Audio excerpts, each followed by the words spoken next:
Hi everyone, this is Deepa with Allen Pharmacy and Wellness. We're at 945 West DC Road in Allen, Texas. And as promised, it's Friday and here's our this week's video. And I wanted to talk about a little bit about myself. I don't think that a lot of people know that when I was in pharmacy school, I actually spent about 4.5 years working on a thesis and working in the lab trying to find a compound that would potentially be a cure for some random type of cancer. But of course, after 4.5 years, we found out that those compounds were not going to be very helpful, and the one that was a little bit promising was gonna also affect the host. So it wouldn't be a very good option for patients to actually use. So, if you've done this kind of research before or anything like that, then you completely understand that it is so many years and years and years of research and development to figure out if something is going to be a cure for a particular item or not. Sometimes if you do find the cure for something, but then the side effects are just so crazy that you can't actually wind up using it for people. So it's a lot of like excitement, but also a lot of rejection, So, but that's why I wanted to give you a little bit of background, because that's what we're talking about today. And so I am so excited to tell you guys that there might be a possible new antibiotic coming out soon.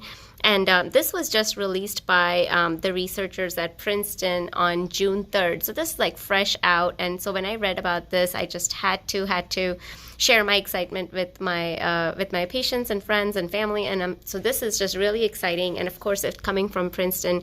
And I'm from Jersey, so I have to kind of rave about that a little bit also. So the way that this new drug that they're talking about is going to work, it's very promising. And the reason why is because they're saying that it works like a poisoned arrow. And what that means is, of course, poison is lethal on its own, and so are arrows. And so this drug works in like two different ways to actually kill the bacteria. So a lot of times, we have different kinds of bacteria, gram-positive bacteria and gram-negative bacteria. And gram-negative bacteria have an extra outer shell around them, which makes it really, really difficult to penetrate it, which is why not a lot of antibiotics work against them. And then finally, when we do find something that will work against it, they're really quick to develop resistance to them.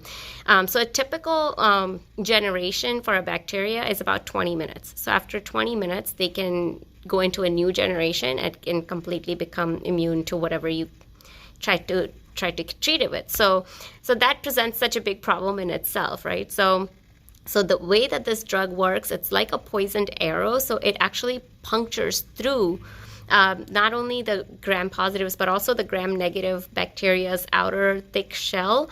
And then once it goes in, it destroys the folate, which is what is needed for RNA and DNA synthesis and for the bacteria to regenerate. So it kills the folate, but it also is able to puncture through.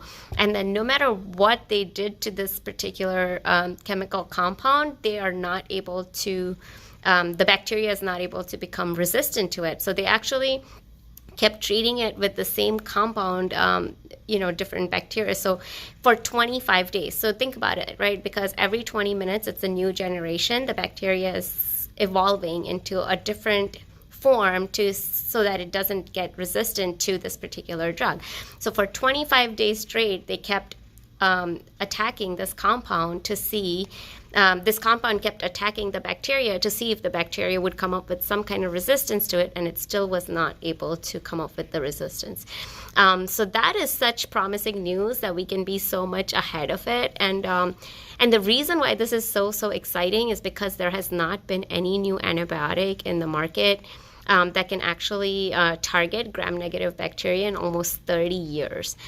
So that is so exciting, and the fact that that they've found out that this poisoned arrow is what they're calling this technology or whatever it is, but the way that it penetrates that the bacteria, it's very promising, because now other companies and other drugs that were first becoming resistant to bacteria, we can try to implement that same kind of strategy for other medications that may no longer be working. So we can be coding this, the newer, the drugs that were already around with this in using the same concept for those other meds, and maybe, hopefully, like we'll have better resistance, against those bacteria. So that is just so promising, and so that's the reason why they're calling this compound like irresistant, because it's resistant to the resistance of the bacteria, if you can follow that.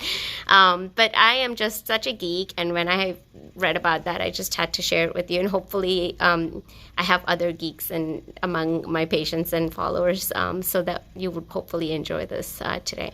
But just wanted to bring that to you, and can't wait to see what the future holds for this drug, and hopefully it'll get to market soon. They did say that, it was also attacking human cells at first, but then they were able to change a few things so that it is still targeting the bacterial cells more than the human host. So it is a very likely possibility for it to be an antibiotic coming soon in the near years. But I just wanted to share that joy. And for any researchers out there, I know it's crazy the amount of years and years that you spend on one particular compound, and for something to work like that. I mean, in the research industry, this is almost the same as being able to ride a unicorn, because it just doesn't happen. It's like so many awesome things cannot come together, and so that is what has happened here, and that's why I hope that that hopefully some of you can appreciate that, and leave me a word. Let me know what you think. And that's my geek message for today. Happy Friday. Have a good weekend. Bye.